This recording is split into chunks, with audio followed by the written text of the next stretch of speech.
ਮੇਰੀਆਂ ਗੱਲਾਂ ਸੁਣ ਕੇ ਅਕਸਰ ਲੋਕ ਸਮਝਦੇ ਨੇ ਕਿ ਮੈਂ ਕੋਈ ਬਹੁਤ ਹੀ ਰਿਜਿਡ ਕਿਸਮ ਦਾ ਔਰ ਬਹੁਤ ਹੀ ਜਿਹਨੂੰ ਕਹਿੰਦੇ ਨੇ ਮੁਤੱਸਬ ਕਿਸਮ ਦਾ ਪੰਜਾਬੀ ਹਾਂ। ਹਾਂ, ਮੈਂ ਪੰਜਾਬੀ ਹਾਂ। ਪੰਜਾਬੀਆਂ ਦੇ ਮਾਮਲੇ 'ਚ ਮੁਤੱਸਬ ਇਸ ਪਾਰੋਂ ਹੋ ਜਾਂਦਾ ਕਿ ਮੇਰੇ ਕੋਲ ਪੰਜਾਬੀਆਂ ਦੇ ਖਿਲਾਫ ਪ੍ਰੋਪੇਗੰਡਾ ਬਰਦਾਸ਼ਤ ਨਹੀਂ ਹੁੰਦਾ, ਔਰ ਕੋਈ ਪੰਜਾਬੀਆਂ ਦੇ ਖਿਲਾਫ ਬੋਲੇ ਤਾਂ ਉਹ ਮੇਰੇ ਵੱਸੋਂ ਬਾਹਰ ਹੋ ਜਾਂਦੀ ਗੱਲ। ਔਰ ਉਹ ਚਾਹੇ ਮੇਰੇ ਕੋ ਬਹੁਤ ਕਰੀਬੀ ਅਜ਼ੀਜ਼ ਬੋਲੇ ਜਾਂ ਕੋਈ ਗੈਰ ਪੰਜਾਬੀ ਬੋਲੇ, ਉਹ ਮੈਂ ਸਪੇਅਰ ਨਹੀਂ ਕਰਦਾ। ਲੇਕਿਨ ਜਦੋਂ ਪੰਜਾਬੀ ਜ਼ੁਬਾਨ ਦੀ ਗੱਲ ਬਾਰੇ ਮੈਂ ਗੱਲ ਕਰਨੀ ਚਾਹ ਰਿਹਾ ਕਿ ਪੰਜਾਬੀ ਜ਼ੁਬਾਨ ਦੇ ਬਾਰੇ ਜਦੋਂ ਮੈਂ ਗੱਲਬਾਤ ਕਰਨਾ ਤਾਂ ਲੋਕ ਸਮਝਦੇ ਨੇ ਕਿ ਮੈਂ ਬਾਕੀ ਜ਼ਬਾਨਾਂ ਤੋਂ ਨਫ਼ਰਤ ਕਰਨਾ ਜਾਂ ਉਹਨਾਂ ਦੇ ਸਿੱਖਣ ਤੋਂ ਮਨਾ ਕਰਨਾ। ਐਸਾ ਨਹੀਂ ਵੀਰੋ, ਮੈਂ ਆਪਣੇ ਪੰਜਾਬੀ ਵੀਰਾਂ ਵਾਸਤੇ ਹੀ ਇਹ ਦੱਸ ਰਿਹਾ ਕਿ ਐਸਾ ਹਰਗਿਜ਼ ਨਹੀਂ। ਔਰ ਅਗਰ ਕੋਈ ਸੋਚਦਾ ਤੁਹਾਡੇ 'ਚੋਂ ਐਸਾ, ਔਰ ਜੇ ਖ਼ਾਸ ਤੌਰ 'ਤੇ ਉਹ ਪੰਜਾਬੀ ਵੀਰ, ਮੇਰੇ ਸੋਹਣੇ ਵੀਰ, ਮੇਰੇ ਬੱਚੇ, ਮੇਰੇ ਨਿੱਕੇ ਭਰਾ ਜਿਹੜੇ ਮੈਨੂੰ ਫੋਲੋ ਕਰਦੇ ਨੇ, ਅਗਰ ਉਹ ਸੋਚਦੇ ਨੇ ਇੰਝ ਤਾਂ ਉਹ ਇੰਝ ਨਾ ਸੋਚਣ। ਅਸੀਂ ਜ਼ਬਾਨਾਂ ਦੇ ਖਿਲਾਫ ਨਹੀਂ ਹਾਂ। ਇੱਕ ਬੱਚੇ ਨੂੰ, ਆਪਣੇ ਬਾਲਾਂ ਨੂੰ ਇੱਕ ਤੋਂ ਵੱਧ ਜ਼ਬਾਨਾਂ ਸਿਖਾਓ ਔਰ ਉਹਨਾਂ ਨੂੰ ਬੁਨਿਆਦੀ ਚੀਜ਼ ਜਿਹੜੀ ਹੈ ਉਹ ਇਹ ਵੇ ਕਿ ਉਹਨਾਂ ਨੂੰ ਇੰਨਾ ਸ਼ਊਰ ਹੋਵੇ, ਹਾਸਲ ਹੋਵੇ, ਔਰ ਉਹਨਾਂ ਨੂੰ ਉਹਨਾਂ ਦੀ ਜਿਹੜੀ ਬੁਨਿਆਦੀ ਤਾਲੀਮ ਤਰਬੀਅਤ ਹੈ, ਜਿਹੜੇ ਬੇਸਿਕ ਕੌਨਸੈਪਟਸ ਨੇ, ਜਿਹੜੀ ਬੁਨਿਆਦੀ ਤਾਲੀਮ ਹੈ ਉਹ ਪੰਜਾਬੀ ਉਹਨਾਂ ਦੀ ਆਪਣੀ ਮਾਂ ਬੋਲੀ 'ਚ ਹੋਵੇ। ਉਹਨਾਂ ਦਾ ਐਕਸਪ੍ਰੈਸ਼ਨ ਜਿਹੜਾ ਹੈ ਉਹ ਹੱਕ ਸੱਚ ਹੋ ਹੀ ਨਹੀਂ ਸਕਦਾ ਜੇ ਉਹਨਾਂ ਦੀ ਮਾਂ ਬੋਲੀ 'ਚ ਨਾ ਹੋਵੇ। ਇਹੀ ਵਜ੍ਹਾ ਹੈ ਕਿ 74 ਸਾਲ ਤੋਂ ਪਾਕਿਸਤਾਨ ਦੇ ਜਿੰਨੇ ਰਾਈਟਰ ਹੋ ਗੁਜ਼ਰੇ ਨੇ ਉਰਦੂ ਦੇ, ਉਹ ਵੱਡੇ ਵੱਡੇ ਨਾਂ, ਹੁਣ ਮੈਂ ਨਾਂ ਲਾਂਗਾ ਤੇ ਬੜੇ ਪਿੱਟਣ ਲੱਗ ਪੈਣਗੇ। ਸੱਜੇ ਵਾਲੇ ਵੀ ਅਤੇ ਖੱਬੇ ਵਾਲੇ ਵੀ ਸਾਰੇ ਆਪੇ ਸਮਝ ਲੈਣ ਉਹਨਾਂ ਦੇ ਵੱਡੇ ਵੱਡੇ ਨਾਂ ਕਿਹੜੇ ਨੇ, ਜਿਨ੍ਹਾਂ ਨੂੰ ਕੋਈ ਦਰਜੇ ਦਿੱਤੀ ਫਿਰਦੇ ਨੇ। ਮੈਂ ਉਹਨਾਂ ਨੂੰ ਸਮਝਣਾ ਕਿ ਉਹ ਮਸਨੂਈ ਰਾਈਟਰ ਸਨ। ਇਸੇ ਵਾਸਤੇ ਮਸਨੂਈ ਸਨ ਕਿ ਉਹਨਾਂ ਦਾ ਐਕਸਪ੍ਰੈਸ਼ਨ ਦੀ ਬੁਨਿਆਦ ਜਿਹੜੀ ਉਹ ਪੰਜਾਬ ਨਹੀਂ ਸੀ, ਔਰ ਉਹਨਾਂ ਦੀ ਮਾਂ ਬੋਲੀ ਔਰ ਧਰਤੀ ਦੀ ਜ਼ੁਬਾਨ ਨਹੀਂ ਸੀ। ਅਤੇ ਲਿਹਾਜ਼ਾ ਇਹ ਬੁਨਿਆਦੀ ਤਸੱਵੁਰਾਤ ਜਿਹੜੇ ਨੇ ਇਹ ਬੜੇ ਜ਼ਰੂਰੀ ਨੇ ਕਿ ਤੁਹਾਡੀ ਮਾਂ ਬੋਲੀ ਦੇ ਵਿੱਚ ਹੋਣ, ਤੁਹਾਨੂੰ ਆਉਂਦੇ ਹੋਣ। ਔਰ ਤੁਸੀਂ ਜਦੋਂ ਆਪਣੀ ਲਿਖਣਾ, ਪੜ੍ਹਨਾ, ਬੋਲਣਾ ਸਿੱਖੋ, ਉਹ ਸਭ ਤੋਂ ਪਹਿਲੇ ਪੰਜਾਬੀ ਜ਼ੁਬਾਨ ਵਿੱਚ ਸਿੱਖੋ, ਆਪਣੀ ਮਾਂ ਬੋਲੀ ਵਿੱਚ ਸਿੱਖੋ।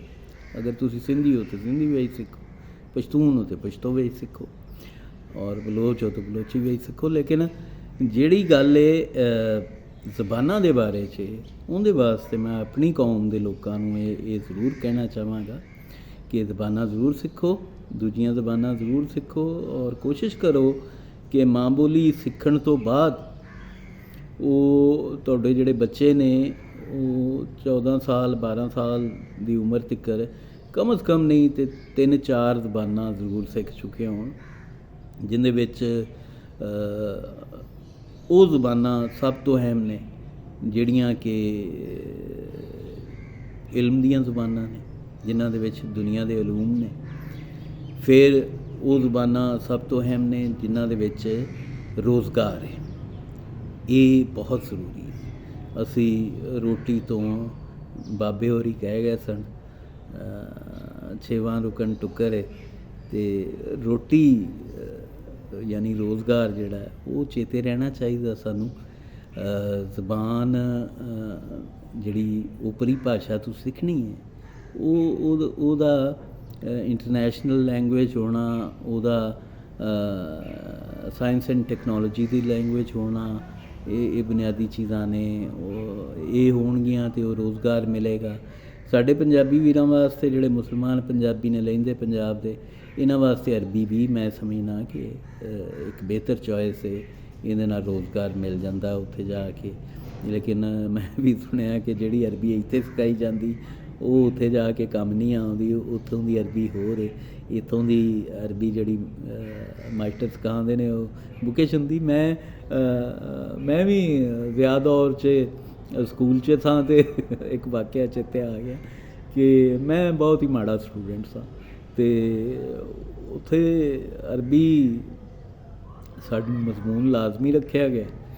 ਤੇ ਅਕਸਰ ਕੁੱਟ ਪੈਂਦੀ ਹੁੰਦੀ ਸੀ ਇਹਦੇ ਤੇ ਖੈਰ ਬਹਰਹਾਲ 2 ਨੰਬਰੀਆਂ ਕਰ ਕੁਰ ਕੇ ਪਾਸ ਤਾਂ ਹੋ ਹੀ ਜਾਂਦੇ ਸਾਂ, ਲੇਕਿਨ ਮਾਸਟਰਾਂ ਨਾਲ ਵਾਕਫੀਅਤ ਕੋਈ ਅੱਗੇ ਪਿੱਛੇ ਇਸ ਤਰ੍ਹਾਂ ਦੀਆਂ ਚੀਜ਼ਾਂ ਕਰ ਕਰਾ ਕੇ ਤੇ ਅਸੀਂ ਲੰਘ ਜਾਣਾ। ਲੇਕਿਨ ਮੈਂ ਉਹ ਪੂਰਾ ਸਾਲ ਅਰਬੀ ਪੜ੍ਹੀ ਤੇ ਮੈਂ 2-3 ਲਫ਼ਜ਼ ਸਨ, ਇੱਕ ਮਰਹਬਾ, ਇੱਕ ਐਲਨ ਵਸੈਲਨ, ਇਹਦੇ ਤੇ ਅਸੀਂ ਉਂਝ ਹੀ ਹੱਸ ਪੈਂਦੇ ਸਾਂ ਪੰਜਾਬੀਆਂ, ਤੇ ਇੱਕ ਹੋਰ ਸੀ ਉਹ ਪਤਾ ਨਹੀਂ ਕਿਹੜਾ ਸੀ, ਕੈਫਾ ਹਾਲੋਕਾ। ਉਹ ਹੁਣ ਇੰਨੀ ਕੁ ਅਰਬੀ ਹੈ ਤੇ ਜਦੋਂ ਉਹ ਜਿਹੜੇ ਬਾਲ ਮੁਤਾਲਿਆ ਪਾਕਿਸਤਾਨ ਤੋਂ ਜਾਂ ਉਹਨਾਂ ਦੇ ਮਾਂ ਪਿਓ ਮੁਤਾਲਿਆ ਪਾਕਿਸਤਾਨ ਤੋਂ ਜ਼ਿਆਦਾ ਮੁਤਾਸਰ ਹੁੰਦੇ ਸਨ, ਉਹ ਬਾਹਰ ਆ ਕੇ ਕੈਫਾ ਹਾਲੋਕਾ ਕਹਿੰਦੇ ਫਿਰਦੇ ਹੁੰਦੇ ਸਨ। ਅਤੇ ਇਹ ਸਾਨੂੰ ਹੁਣ ਸ਼ੌਰ ਦੀ ਇਸ ਸਤ੍ਹਾ 'ਤੇ ਪਹੁੰਚ ਗਏ ਹਾਂ ਕਿ ਜਿੱਥੇ ਆ ਕੇ ਇਹਨਾਂ ਗੱਲਾਂ 'ਤੇ ਹਾਸਾ ਹੀ ਆ ਸਕਦਾ, ਇਹਨਾਂ ਸੋਚਾਂ 'ਤੇ ਜਿਹੜੀਆਂ ਕਿ ਵਾਲਦੈਨ ਦੀਆਂ ਸਨ ਔਰ ਫਿਰ ਅੱਗੇ ਉਹ ਬੱਚਿਆਂ ਨੂੰ ਮੁੰਤਕਿਲ ਹੋਈਆਂ, ਇੰਨੀਆਂ ਮਸਨੂਈ ਸੋਚਾਂ ਕਿ ਜਿਨ੍ਹਾਂ ਨਾਲ ਇਸ ਕੌਮ ਦਾ ਬੇੜਾ ਹੀ ਗਰਕ ਹੋ ਗਿਆ। ਅਤੇ ਬਹਰਹਾਲ ਰੋਜ਼ਗਾਰ ਦੇ ਹਵਾਲੇ ਨਾਲ ਤੁਹਾਨੂੰ ਅਰਬੀ ਵੀ ਸਿੱਖਣੀ ਚਾਹੀਦੀ ਔਰ ਹਰ ਉਹ ਜ਼ੁਬਾਨ ਸਿੱਖਣੀ ਚਾਹੀਦੀ ਜਿਹੜੀ ਕਿ ਗਾਰੰਟੀ ਕਰ ਸਕੇ ਤੁਹਾਡੇ ਬੱਚਿਆਂ ਨੂੰ ਚੰਗਾ ਮੁਸਤਕਬਲ, ਬਿਹਤਰ ਮੁਸਤਕਬਲ, ਚੰਗੀ ਨੌਕਰੀ। ਲੇਕਿਨ ਮਾਂ ਬੋਲੀ ਤੋਂ ਬਾਅਦ ਸਾਰੀਆਂ ਜ਼ੁਬਾਨਾਂ ਮਾਂ ਬੋਲੀ ਤੋਂ ਬਾਅਦ ਰੱਬ ਰਾਖਾ।